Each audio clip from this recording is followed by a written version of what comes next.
লাইলাতুল কদরের ফজিলত ও আমাদের করণীয়। লাইলাতুল কদর বা শবে কদর হচ্ছে মহিমান্বিত এক পবিত্র রজনী। এই রাতেই সর্বপ্রথম আল্লাহ রাব্বুল আলামিন মহাগ্রন্থ আল কোরআন অবতীর্ণ করেছেন। এই রাতে ইবাদত করা 1000 মাস ইবাদত করার চেয়ে উত্তম। শবে কদরের ফজিলত। শবে কদরের ফজিলত সম্পর্কে আল্লাহ তাআলা বলেন, حميم والكتاب المبين إنا أنزلناه في ليلة مباركة إنا كنا منذرين فيها يفرق كل أمر حكيم হামিম, সুস্পষ্ট কিতাবের শপথ। নিশ্চয়ই আমি এটি নাজিল করেছি বরকতময় রাতে, কেননা আমি সতর্ককারী। সে রাতে প্রত্যেক প্রজ্ঞাপূর্ণ বিষয়ে সিদ্ধান্ত অনুমোদিত হয় আমার নির্দেশে। উক্ত আয়াতে লাইলাতি মুবারাকাহ বলতে লাইলাতুল কদরকে বোঝানো হয়েছে। এই রাত্রিতে মহান আল্লাহ রাব্বুল আলামিন মানুষের ভাগ্য সম্পর্কে সিদ্ধান্ত নিয়ে থাকেন। লাইলাতুল কদর পবিত্র আল কোরআন অবতীর্ণ হওয়ার রাত। যেমন আল্লাহ তাআলা বলেন, إنا أنزلناه في ليلة القدر নিশ্চয়ই আমি কদরের রাতে আল কোরআন অবতীর্ণ করেছি। লাইলাতুল কদর 1000 মাসের চেয়ে উত্তম। যেমন আল্লাহ তাআলা বলেন, ليلة القدر خير من 1000 شهر কদরের রাত 1000 মাসের চেয়ে উত্তম।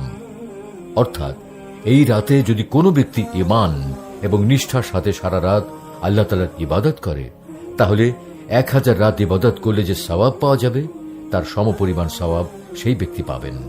লাইলাতুল কদর ফেরেশতাদের অবতরণের রাত।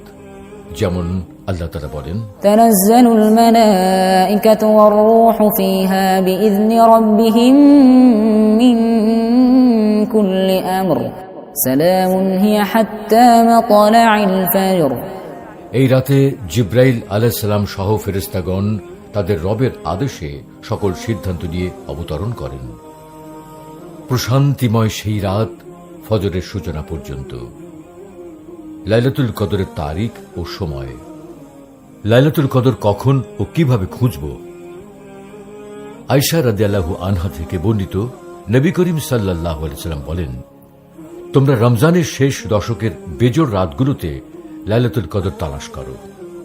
উল্লেখিত হাদিসের মাধ্যমে আমরা জানতে পারলাম যে শবে কদর কোন রাত্রিতে অনুষ্ঠিত হবে তা সুনির্দিষ্ট নয়, বরং নবী করিম সাল্লাল্লাহু আলাইহি ওয়াসাল্লাম বলেছেন, রমজান মাসের শেষ 10 দিনের বেজোড় রাত্রিগুলোতে শবে কদরকে তালাশ করার জন্য। এখানে উল্লেখ করা প্রয়োজন যে চান্দ্র মাসের তারিখ গণনা শুরু হয় রাতের প্রথম প্রহর থেকে। সেই হিসেবে 20তম রমজানের দিন শেষের সন্ধ্যা থেকেই শুরু হয় রমজানের শেষ দশক। সুতরাং 20তম, 22তম, 24তম, 26তম, 28তম রমজানের দিন শেষে সন্ধ্যা থেকে লাইলাতুল কদর হওয়ার সম্ভাবনা রয়েছে। লাইলাতুল কদরের আমলসমূহ: ইতিকাফ করা, নামাজ পড়া। আবু হুরায়রা রাদিয়াল্লাহু তাআলা আনহু থেকে বর্ণিত, রাসূল সাল্লাল্লাহু আলাইহি ওয়াসাল্লাম ইরশাদ করেন, যে ব্যক্তি ঈমানের সাথে সওয়াবের আশায় কদরের রাত্রিতে নামাজ আদায় করল, তার অতীতের সকল গুনাহ ক্ষমা করে দেওয়া হবে। দোয়া করা। আয়েশা রাদিয়াল্লাহু আনহা থেকে বর্ণিত, তিনি বলেন, আমি নবী করিম সাল্লাল্লাহু আলাইহি ওয়াসাল্লামকে জিজ্ঞাসা করলাম যে যদি আমি লাইলাতুল কদর সম্পর্কে জানতে পারি তাহলে আমি কি দোয়া করব?